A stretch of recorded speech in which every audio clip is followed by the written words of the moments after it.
Hi, welcome to how to find derivatives with fractions. Now, in my last video, I talked about how to find just derivatives using the derivative formula. In this video, I'm going to talk about how to do it with fractions. Now, if you haven't watched the last video, I recommend you watch it to actually figure out how to use the derivative formula. But the derivative formula is f of x prime equals f of x plus h minus f of x divided by h as h approaches 0. That's the derivative formula. Okay, it's pretty simple. Now, it looks a little complicated, but trust me, it's quite simple actually. Now, the confusion comes in once you know how to do it is when x divided by 2, what happens when you have x plus h? Because it's all being divided by 2, so it gets a little confusing. Now, if we had this scenario per se, it's actually quite simple. X plus h, we'll just do x plus h on top, so x plus h, and then it's all divided by 2, minus x divided by 2, because this is what f of x equals. That's okay. So you get this on top, and then you got to divide the entire thing by h. And then the confusion becomes, now what do I do? Because even if I got this all here, what do I do now? What I do now is we can tell that everything here is divided by 2.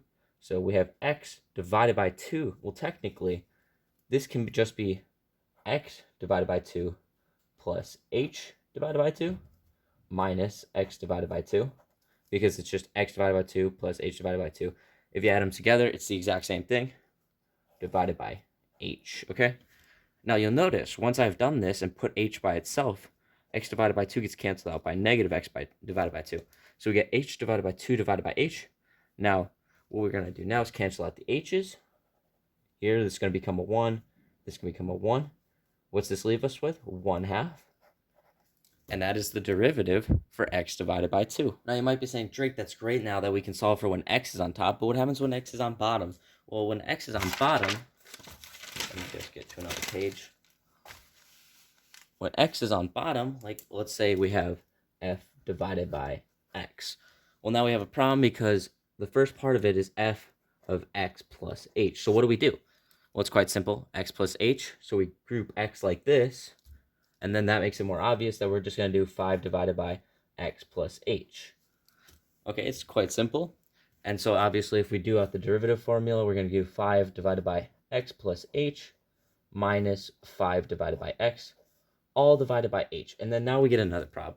Another problem is these both have different bottoms. What are we going to do to solve this? Well, it's actually quite simple, but it takes a while. It's very tedious. What we're going to do is cross multiply. So x plus h times 5, x plus h times x. And then on this side over here, we're going to do x times 5, and then x times x plus h. And we're not even really simplify it, so we're just going to do 5x, because 5 times x, divided by x times x plus h. Only reason I'm not solving this is it's not really essential to solving the problem. Minus, and then we have the x times 5, 5x, and then h plus 5h divided by x times x plus h. And this entire thing is divided by h. And you gotta notice right here, there is a negative. That is very important. Do not forget about that, because I'll mess up this entire thing. So now we can actually spread these apart because these are added together, but technically this entire thing's negative. So what we can do is do 5x divided by x times x plus h minus 5x divided by x times x plus h. And then this is technically negative because we distribute the negative, so minus 5h divided by x times x plus h. And then this entire thing is divided by h. And now that we have done that, we have 5x bloppity bloopity doo minus 5x bloppity bloopity doo. That cancels out, leaving us with this right here, which is negative 5h divided by x times x plus h divided by h. Now we cancel out all these h's. There's a lot of h's because everything's divided by h, which will get us negative 5, because h here, h here, h here, divided by x times x. Now, can you guess what x times x is? That is correct, x squared. Negative 5 divided by x squared is the correct answer. This is what you should get. It's very tedious because you have to multiply the bottom, and with bigger problems this will take a while, but that is how you solve it when there is an x on bottom.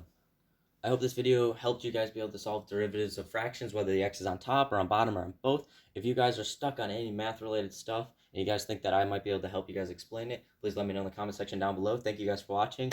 See ya.